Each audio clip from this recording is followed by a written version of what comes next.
Welcome, everybody, to WiseTech.com MMA DFS podcast. I'm your host, Jeff, aka Wigsplitter, aka Wiggy Mick Wiggleson, coming at you with another UFC fight night. Renato Moicano versus Chan Sung Jung.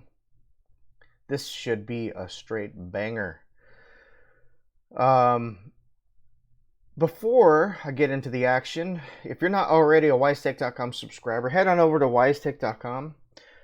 We have a lot of different pricing packages available. If you're interested in MMA DFS only, you can pick up an MMA DFS package for only $4.99. You'll get access to my premium fight-by-fight breakdown with the DFS content, as well as access to the 24-hour 7-day-a-week chat room on the website. If you play other DFS sports, Major League Baseball, WNBA, PGA, NASCAR, college football, NFL, NHL, whatever other sport you play, pick up the All Sports Monthly package for only $24.99. You'll get written articles by our experts, strategy sessions by all the experts, projection models, live streams, and then also you'll gain the VIP access to the Slack chat channels. It is an amazing place to hang out in. There's a lot of people just chopping it up, talking about MMA, DFS, Major League Baseball, DFS. Everything you want is in there. We also offer esports, League of Legends. That's starting to kick off. Some of the that content is just, I have no idea about esports, so it is easy for me to read and understand and apply it to lineup construction. So let's jump right into the action. We have Renato Moicano versus Korean Zombie. The three fights I'm going to target for you guys for free is the first fighter I'm going to target is Chan Sung Jung at 7,600. This is for GPPs in general, but keep this in mind. You could apply this to cash lineups as well, but it should give you a solid base for potential scoring. Chan Sung Jung is, he earns his nickname as the Korean Zombie because he marches forward and he's non-stop action, whether it's striking, whether it's on the ground. He's going to shoot for submissions. He has submission upside.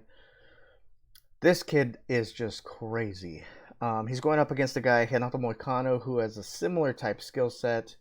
I think he's a little slower. I think Moicano, his striking is a little bit more predictable and slower, but I think this should turn out into a fairly high-scoring match. At 7,600, that's the first fighter I'm going to start my lineup out with. If you're building one lineup, I would suggest making sure that you put in your work, because MMA DFS is a multiple lineup sport. I've seen and talked with a lot of guys that can work on single lineups, but you have to put your time in. You have to make sure you're really paying attention to everything that's going on with the fighters, with the fights, and just put your research in the fight week. And now the next fighter I'm going to start off with is Kevin Holland at 8,800. He's fighting Alex de Chirico. Chirico is, I believe he's coming in off of let's see, his last time he fought was a year ago. Let's see. Yeah, that's right. He fought against Julian Marquez. That was a straight war. They fought 3 rounds. He's got a split decision. Marquez gassed in that fight. He shot in for a lot of takedowns. Sort of wore himself out as his own demise in that fight. Kevin Holland is very patient, very cerebral inside the cage. He's a little brash outside the cage. I don't know if you saw that last fight that he had against Mearshart. He basically said, I didn't come in here to wrestle hump somebody and I want to come in here, stand and bang. So I mean, I think Chirico will oblige him in that aspect, but I think this should be a fairly good matchup for Holland.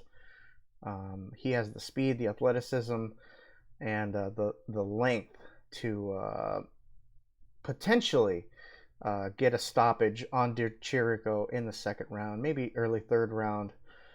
I'm thinking either by ground and pound or potential submission, but I like Kevin Holland for the win, and get your lineups. I think he has 90 to 100 point potential.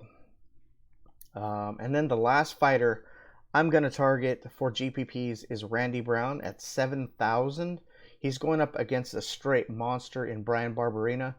Barberena, in his last fight against Vicente Luque, was looking pretty good against a monster of a fighter in Vicente Luque. And he came up short. He gave it his all. I believe he threw like 100 and something significant strikes in that loss. Randy Brown isn't necessarily known for volume, but he is a solid grappler, grinder. So what I'm looking for at Randy Brown right now is grinding for a split decision. If he's able to pull that off, I believe he can score 80 to 105 points, or 80 to 95 points. At 7,000, that is potentially exceeding value. If he's able to somehow get the stoppage, similar to